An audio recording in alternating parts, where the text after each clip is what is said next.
આપ જોઈ રહ્યા છો સ્પાર્ક ટુડે ન્યૂઝ। નસવાડી તાલુકાના કડુલી મહુડી ગામે ધોરણ 9 થી 12 માધ્યમિક શાળા 15 વર્ષથી ખોલવામાં આવી છે। તંત્ર દ્વારા શાળાનું બિલ્ડિંગ ના બનાવતા વિદ્યાર્થીઓ પ્રાથમિક શાળામાં અભ્યાસ કરવા અને નીચે બેસાડવામાં આવે છે। શાળામાં બેન્ચીસની સુવિધા નથી, બાળકોને નીચે બેસવું પડે છે।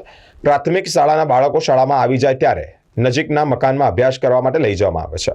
શાળામાં રમવા માટેનું ગ્રાઉન્ડ નથી। માધ્યમિક શિક્ષણ વિભાગ દ્વારા ફાળવવામાં આવેલા કોમ્પ્યુટર લેબ પણ ધૂળ ખાઈ રહી છે। વિદ્યાર્થીઓ પોતાની આપવીતી જણાવતા કહ્યું છે કે અમારી શાળા પ્રાથમિક શાળા છે, ત્યાં ઓરડો ચાલે છે, ત્યાં બેસાડાય છે। ધોરણ 9 થી 12 માં 130 જેટલા વિદ્યાર્થીઓ છે, નજીકના ગામમાંથી આવે છે। સવારે 7:30 વાગ્યાથી બપોરના 12 વાગ્યા સુધીનો સમય છે। શિયાળામાં ઠંડીનો સમય હોય, અભ્યાસ માટે આવવામાં મુશ્કેલી પણ પડી રહી છે। ઓરડામાં અભ્યાસ કરતા હોવાથી તે લોકોને તકલીફ પડી રહી છે। વર્ગખંડમાં માધ્યમિક શાળાના વિદ્યાર્થીઓ પણ અભ્યાસ માટે આવે છે। આ સ્થિતિ 15 વર્ષથી છે।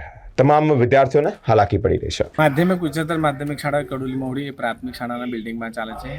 પ્રાથમિક શાળાનો સમય સવારનો છે અને માધ્યમિક ઉચ્ચતર માધ્યમિક શાળાનો સમય સવારનો છે અને પ્રાથમિક શાળાનો સમય બપોરનો છે।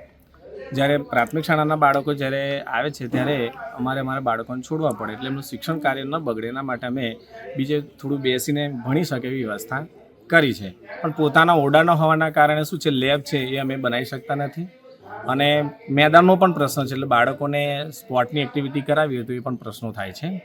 જો પોતાનું બિલ્ડિંગ માધ્યમિક ઉચ્ચતર માધ્યમિક શાળાનું હોય તો તમામ પ્રકારની સુવિધાઓથી સજ્જ એવું શિક્ષણ કાર્ય આપણે આપી શકીએ। એટલે અમે એવું ઈચ્છીએ છીએ કે આ શાળાનું પોતાનું બિલ્ડિંગ બને।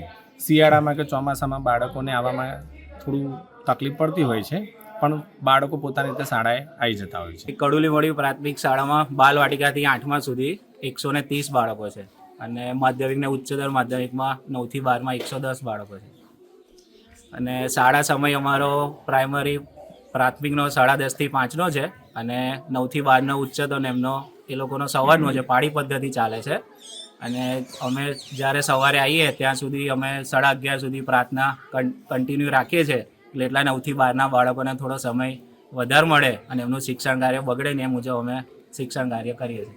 કેટલા વર્ષથી આવું ચાલે? આ 7-8 વર્ષથી આવું ચાલે છે। એક જ કેમ્પસમાં બે પાળી પદ્ધતિથી 1 થી 12ની શાળા ચાલે છે। 11મા ધોરણમાં અભ્યાસ કરું છું। અહીં માધ્યમિક અને ઉચ્ચતર માધ્યમિક શાળાની બિલ્ડિંગ નથી। અમે પ્રાથમિક શાળામાં અભ્યાસ કરીએ છીએ। અમને શાળાના ઓરડા ઓછા પડતા હોવાથી અમને બેસવાનો બહુ તકલીફ પડે છે।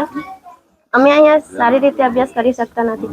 અમારા શાળાના શિક્ષકો પણ સારા છે, તે અમારી ચિંતા કરે છે અને જ્યારે પ્રાથમિક શાળાના વિદ્યાર્થીઓ અહીંયા આવે છે ત્યારે અમને બીજા મકાનમાં લઈ જઈને અભ્યાસ કરાવે છે અને સરકારને એ વિનંતી છે કે અમને શાળાનું બિલ્ડિંગ બનાવી આપે।